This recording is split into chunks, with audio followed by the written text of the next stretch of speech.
So this lesson's on the integral test, and our first example we're going to look at is the integral as k goes from 1 to infinity of 1 over k squared, and we want to determine, does this converge or does this diverge? If we add up all those numbers, does it stabilize at a single number, or does it go to infinity, or perhaps bounce between several numbers? If I plug in 1, we get 1 over 1 squared, which of course is just 1. If I plug in 2, 1 over 2 squared, which of course is a quarter. If I plug in 3, 1 over 3 squared, which is a ninth. Plug in 4, 1 over 4 squared is a 16th. And this goes on forever. Now, it is a bit troubling that we think that we can have an infinite number of elements to add together and get something that's not infinite. One would think if you have an infinite number that you're using, an infinite number of things you're summing together, you would think that it's got to be infinity. Well, not necessarily. Remember, we look at our limits of partial sums. If those partial sums converge, then the infinite series converges. So we need to figure out some way to visualize this. Can we visualize 1 plus a quarter plus a ninth plus a 16th, etc.? So here's how I'm going to do this. Put 1 here, 2 there, 3 there, 4 there, 5 there, etc. Okay.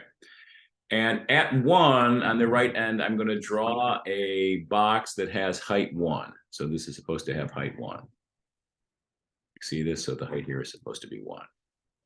So we can see what this area is right away. The width is 1, the height is 1. Obviously not drawn to scale, but the area of this block right here is 1. And then ending at 2, I want to have the 1/4. So we're going to draw one that's 1/4 as big. So this height is 1/4. And then at 3, I want one that's 1/9. And at 4, I want one that's 1/16, etc. And it goes on forever. Now, what is the sum as k goes from 1 to infinity of 1 over k squared, looking at this picture?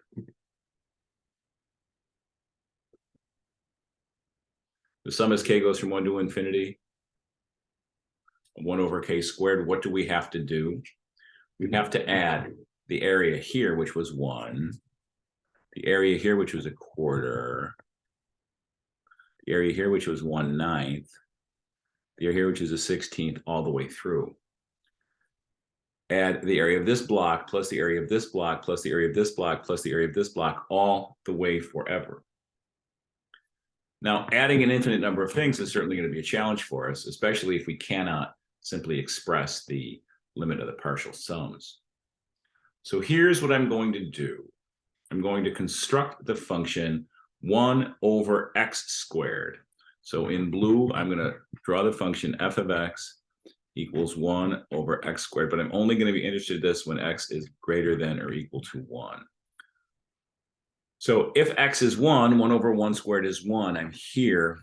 If x is 2, 1 over 2 squared is a quarter, I'm here. If it's 3, 1 over 9th, if it's a 16th. So in blue, I am drawing this function. And you see that my sum has got to somehow be smaller than that integral plus something. So let's see if you can visualize this. So the sum of 1 over k squared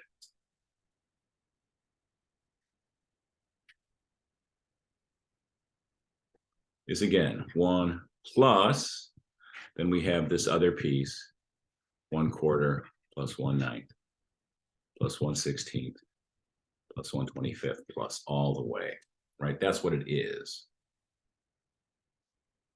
But what else can I say? What is it smaller than?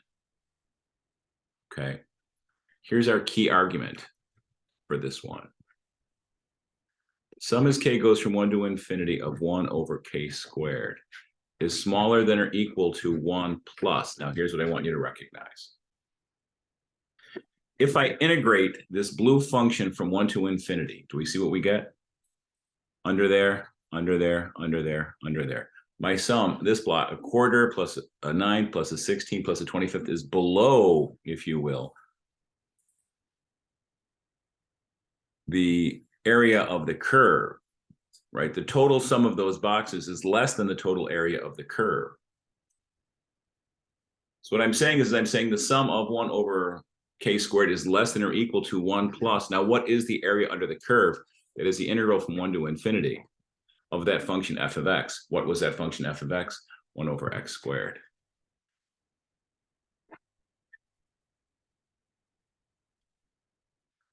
And what's the argument we're going to make?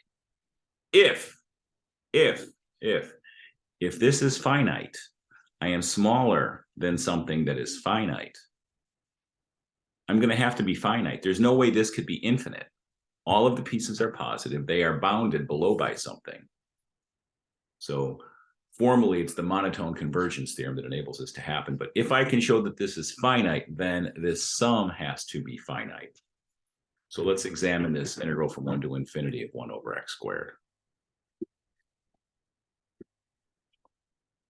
So this is our current argument.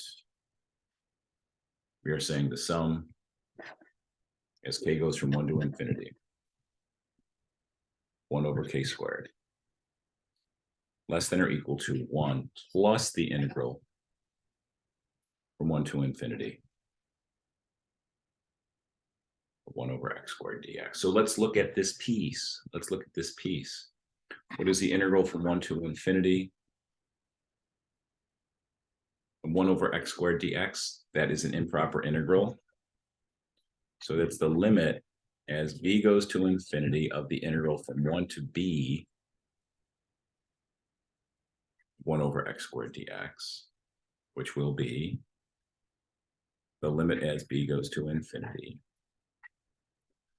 of the integral from 1 to b. The integral of 1 over x squared is x to the negative 2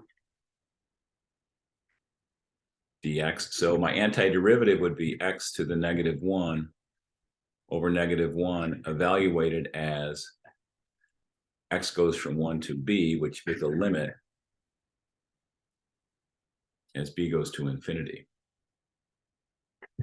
which is the limit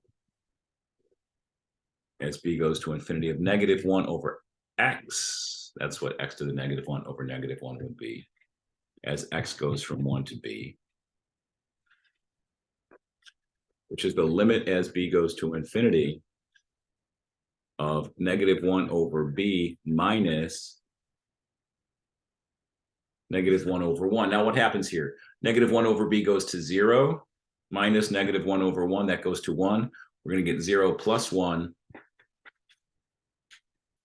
which equals 1. So going back to the top of the page, we've just said that this has got to be less than or equal to 1 plus 1.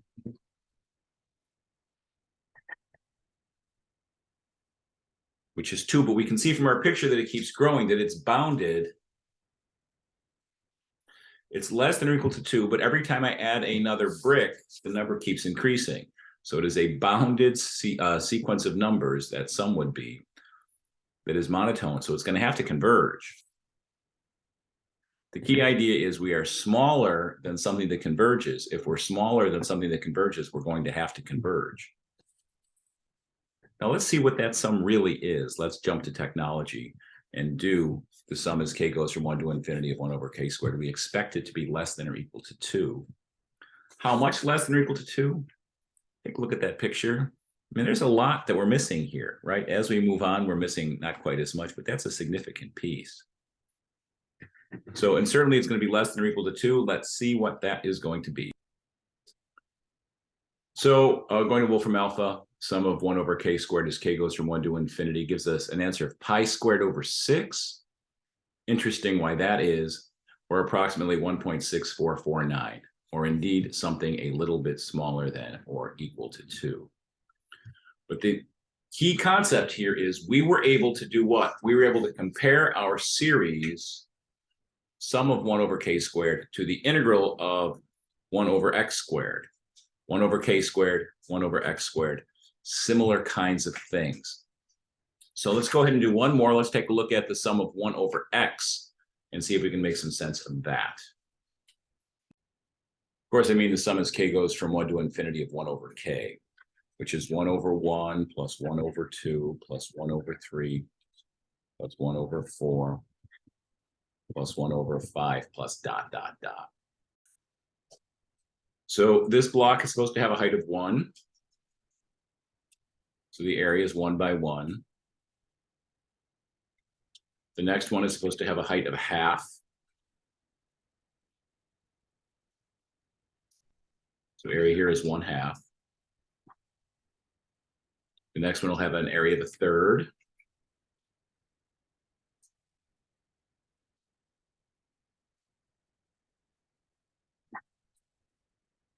Next one have area of 1/4. And we move down. So it doesn't shrink to 0 nearly as fast as the last one did.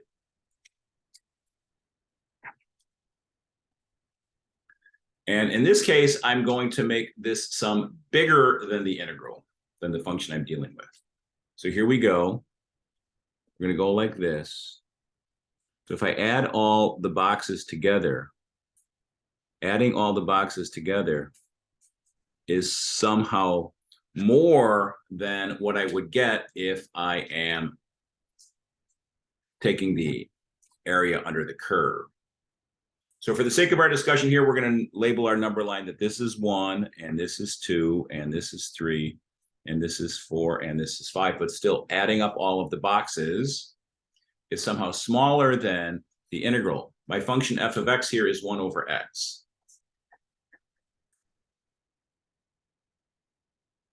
And what we want to notice is, in this case, the sum as k goes from 1 to infinity of 1 over k is greater than, notice we're missing these pieces of the box, is greater than the integral from 1 to infinity of 1 over x dx.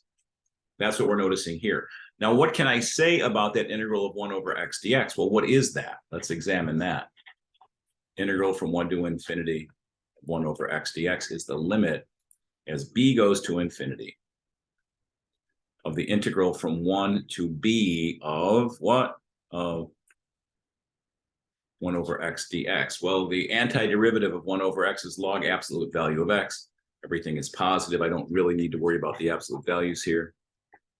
Limit is b goes to infinity, log x as x goes from 1 to b, which is the limit as b goes to infinity of natural log b minus natural log 1, which is the limit as b goes to infinity. Natural log 1 is just 0 of natural log b, which diverges, right? It diverges. It goes to infinity.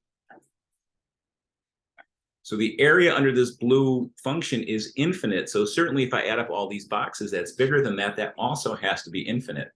So we conclude that this diverges. That's our idea. And what this does is this gives us our notion of what the integral test is.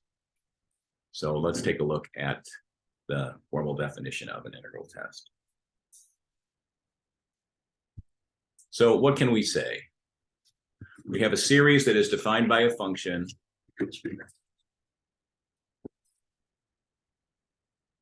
Series sum as k goes from 1 to infinity of a sub k is defined by a function f of x. What does that mean? Basically, the xth term, right, or the kth term is the same as the value of the function at that kth term. If f of x is continuous, positive, and decreasing.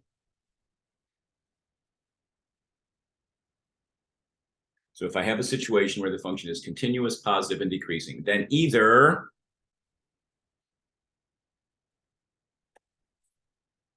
sum as k goes from 1 to infinity of a sub k and the integral from 1 to infinity of f of x dx both converge or both diverge.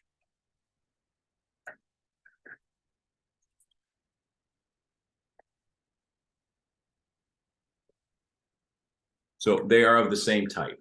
If I have a continuous positive decreasing situation, you will realize we had 1 over k here. The sum has to diverge because we showed that it was bigger than the integral.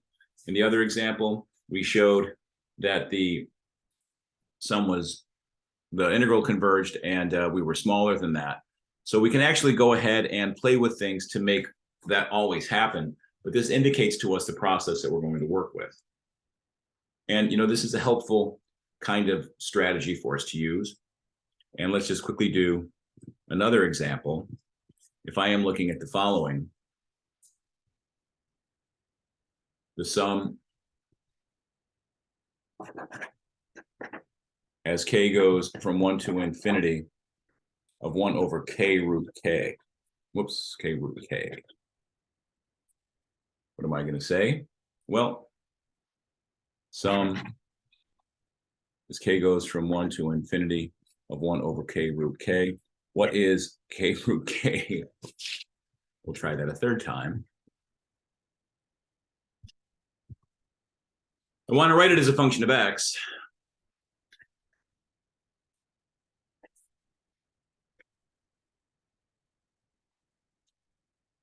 The function of x that defines it would be f of x is 1 over x root x. Now it's continuous everywhere greater than 0.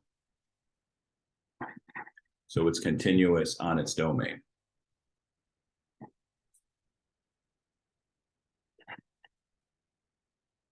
It's positive, right? 1 over x root x is always positive. We're never going to get any negative numbers here. So f of x is greater than 0 for all x. And is it decreasing? That's the last thing we have to check. To use this rule, I need to show that f of x is decreasing.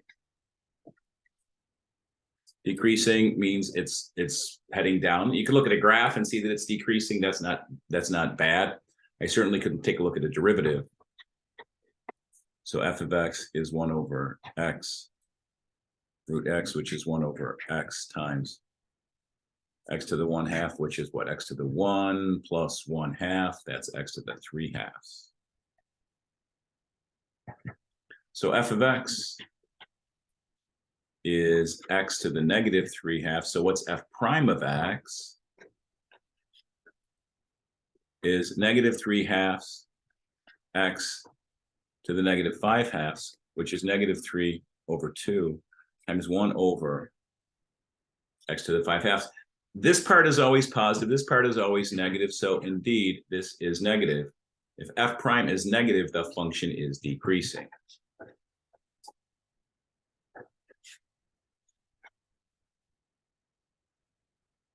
So we satisfy all the conditions of what? We satisfy all the conditions of the integral test. It's got to be continuous. It's got to be positive, continuous, positive, and decreasing. So therefore, both are of the same type. The series converges if the integral converges. The series diverges if the integral diverges. So let's take a look at it. So we have the sum. As k goes from 1 to infinity, 1 over k root k.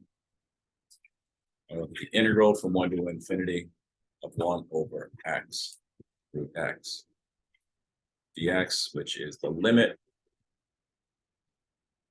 as b goes to infinity of the integral from 1 to b of 1 over x to the first and times x to the 1/2 is x to the 3/2.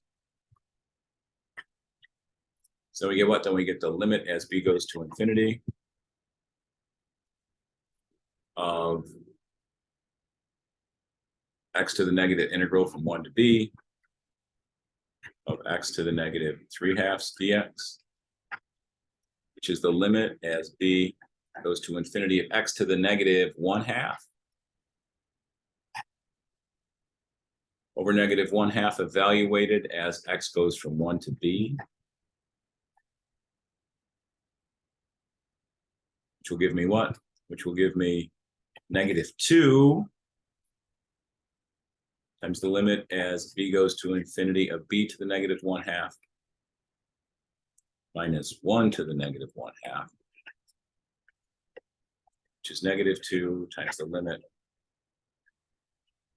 as b goes to infinity of 1 over the square root of b minus 1.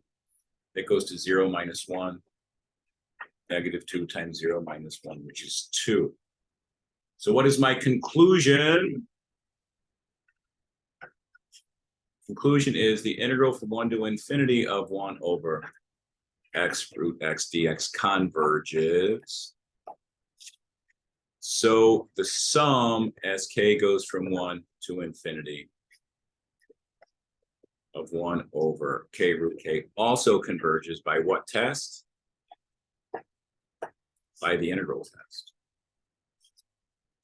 And let's take a look at Wolfram alpha and see what it converges to. It does not have to converge to 2. My guess it's going to be somewhere in the neighborhood of 2, but it does not have to converge to 2. So let's see what we get from Wolfram alpha. So we'll take the sum of 1 over k root k, k times the square root of k. As k goes from 1 to infinity, let's take a look. What do we get? We get 2.6124. So indeed, it converges not to a number that we recognize, but indeed it does converge.